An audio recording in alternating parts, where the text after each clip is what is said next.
Welcome to day 14 of Christmas in July. It is Ashley from Paper&Twine, and today I'm going to show you how to make this quad easel card. It's an oldie but a goodie. Stay tuned.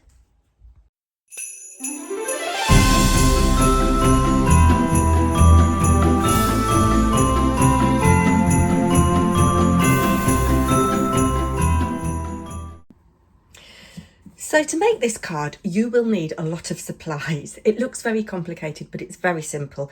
You're basically making 4 little cards that you're putting on a base.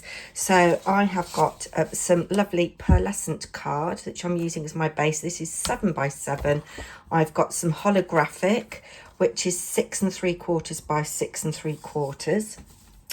You'll then need 4 of these that are 6 by 3, scored at the 3 mark point, and then you need to score on the diagonal like so. So you're scoring on the right hand flap from the bottom left hand corner, if that makes sense. And then simply we're going to fold and burnish all of our score lines.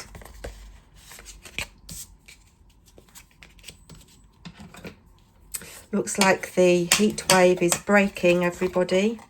I'm a little bit annoyed because tomorrow I volunteered to go on a geography field trip. I think they're doing a field survey outside. It's a GCSE geography group, and they've got to count cars or pedestrians or something, I don't know, but they're outside for a long time tomorrow, 6 miles walking in total, and there is an 80% chance of rain currently. So one of the things that I've got to do today is invest in a lightweight raincoat. I've got something that's kind of suitable for winter and autumn and possibly spring, but not for summer. I'll be too hot because it is still going to be mild. So yes, that's one thing I've got to go and have a look for today. Anyway, so there we have our 4 bases, like so. Now for the next bit, you need 8 of these squares that are 2 3/4. Again, I've used the pearlescent card. And then you need 8 of these that are 2.5 inches square, and again I've used the holographic card. If you don't happen to have holographic card in your stash, use gold mirror card, that would look lovely, or silver mirror card, or just a coordinating colour. It doesn't even have to be mirror card. Then you need 8 squares now that are 2 1/4 inches square, and you could use some backgrounds, inky backgrounds that you've made yourself, and stamp images that would fit. But just for ease, the lovely Hazel Eaton, last time I went to Papercraft, which was a couple of months ago now because I've missed a couple, she was having a big D-stash in her shop. She gets sent a lot of stuff. She is a designer for Studio Light, and she was saying, "Do you want these? Do you want these?" Anyway, I've plumped for these. So I thought these have got some really cute little images, and I'm going to, how many of there are there? There's 4 of each. So are there 4 of those polar bears? 1, 2, 3, 4. Yes, there are. So if I measure 2 3/4, 2 1/4 rather. Yes, I can just get his little nose. So I'm going to cut those out for my top little cards, and then I want something that's a bit more backgroundy for the bottom because you're not going to really see it. So I'm going to cut 4 of these. You don't need to see me do that. I'll be back when I've done. So I've got my 4 corners, and what I like about this paper is that there was a corner detail, so I will glue them to my bases like so. This is going to look so pretty. I love holographic card, don't you? I've used Collal to glue the mirror card to the base because it gives kind of like a firm texture, but with this I'm going to use my studio light glue. I'm going to get some more of this tonight. It's paper crafting. I'm quite excited actually because we're making quite a simple card with Julie Hickey's latest release of floral stamps, but I think it is Julie Hickey anyway. But we're using some new powders from John Next Door. Let's bring another 3 of these in. So these are going to be my base panels on the base of my card. Yeah, magical powders or something. So I might have to get some of those. We will see. So much for me being frugal this year, guys. I've not been frugal at all. And of course, I've got my Lavinia workshop coming up in less than a month. I think it's 2.5 weeks till I go on that. I'm so excited about that. I'm hoping I'll be able to film a little bit of footage for you guys. I'll certainly ask permission if I can film the Dreamatorium, and I'll certainly just vlog, and that might be on my new channel. I'll have to keep an eye out. And I'm going to show you something in a minute actually I'm very proud of, that I've got to just go and put on my tree today, the last thing to go on my tree. They're already planning the next yarn bombing event, which is going to be in 2027. And I'm quite excited today actually. I'm really glad that I don't work Mondays. Those that are able, who have taken part, are going to go and do the trail together, but look at it from a critical viewpoint. What could be changed, what could be done better, etc, etc. So, oh, that's that. Now we're going to bring in our base card, and let me just think, what am I doing? Yes, I guess it doesn't really matter which way I do it. I'll do those in a minute actually. Let's do one thing at a time, Ashley. One thing at a time. So I've got my 4 base bits there, and out of that paper I've got these bits left over. No, that's not out of that paper. That's out of this paper. I've got these bits left over, which isn't a lot. So that's 1 sheet of 6x6, which is cool. And you could make little tags with these, back them on a bit of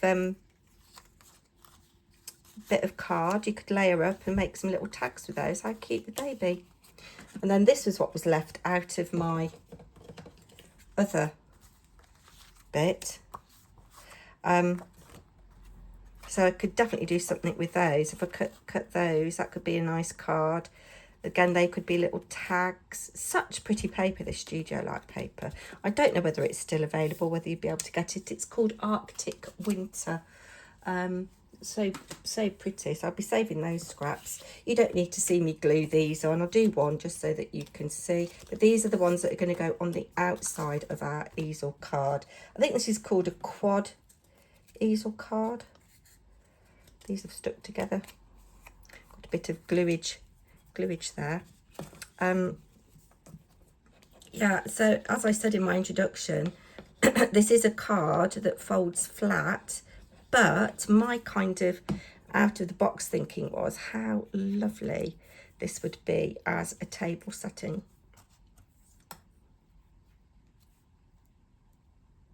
On your Christmas table. And I'll show you some ideas of what you could put inside.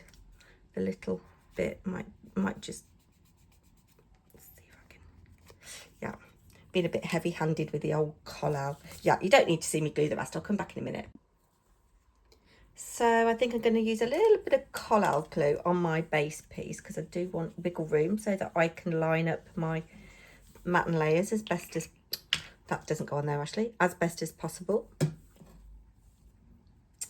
And I want this piece to go this way. I think if I've messed it up, I've messed it up. It's only paper, isn't it? There we go. And then I'm going to add just a little bit of this glue to this portion of the card here, and glue that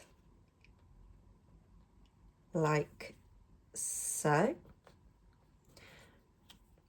do use whatever you have got in your stash. And as I said already, you can stamp, you can, you know, do whatever. It is quite heavy to post. This will be quite expensive to post. So my advice would be, this might be a card that you hand deliver. So I'm going to bring in my base now, and I've got my other cards. I think the way to go with this, I'm going to use this Studio Light glue because it's a quicker grabbing glue, is to fold each card flat. Wanted to show you this. This is a QR code I've cross-stitched in wool. I could have done just needlepoint tapestry stitch, but it wasn't giving as thick of a texture as I wanted. Anyway, yes, I've done a QR code that leads you to my one stitch after another YouTube channel. So I've got to go and fix this to my tree this morning. Yes, anyway, I've had a pither, and I've got these where I want them. So I've decided I didn't like the glue. I'm using red liner tape. So I'm just going to fix this last one in place. Oh, we've had a lot of pithering with this card, haven't we? It's supposed to be simple. I think tomorrow's project is going to be quite simple. Yeah. The reason I found this difficult is that I wanted the base, I can't get this off. I wanted the base picture to make a square, if that makes sense, because I chose that paper that had got the corner detail. And I wanted it to look right, if that makes sense. Now, let's just check I've got this before I stick it down. Yes, that's the way we want it, because that's going like that. So I'm trying to get a roughly equal border all the way around. But, you know, guys, it's just paper. So the final thing that we need to do is find something that's going to act as a stopper. And I think I'm going to use some buttons. So I'm going to have a little circle through my buttons and come back when I've put my stoppers on. So I decided, instead of circling through all of my mountains of buttons, I would use some elements from this lovely pack from Arctic Winter Studio Light, paper elements. Yeah, I've gone ahead and I've stuck 3 down already. And I haven't got very deep 3D pads, so I am doubling up. And there we go. So a little bit tortuous in places, wasn't it, guys? I tell you, I'm just so tired. I've come back, so you might notice continuity. I didn't have my ring on this morning. I started filming this at about 7 o'clock this morning, and then I've gone out because some of the people that were involved in the yarn bombing were doing the trail. So there is our card. And I thought, how cute, you could put a little votive candle in there. I'm not going to light it, and obviously if you've got a live flame near paper, it's not a good idea. So if you got a little votive jar and put a battery operated tea light in, you could set that in like that. You could put a little tiny vase in with some flowers, and what a lovely table display that makes. As it looks like my stoppers could have done with even more foam on them, but there we go. That is it. Do comment what you think, guys. Let's take that out. I'll show you this way.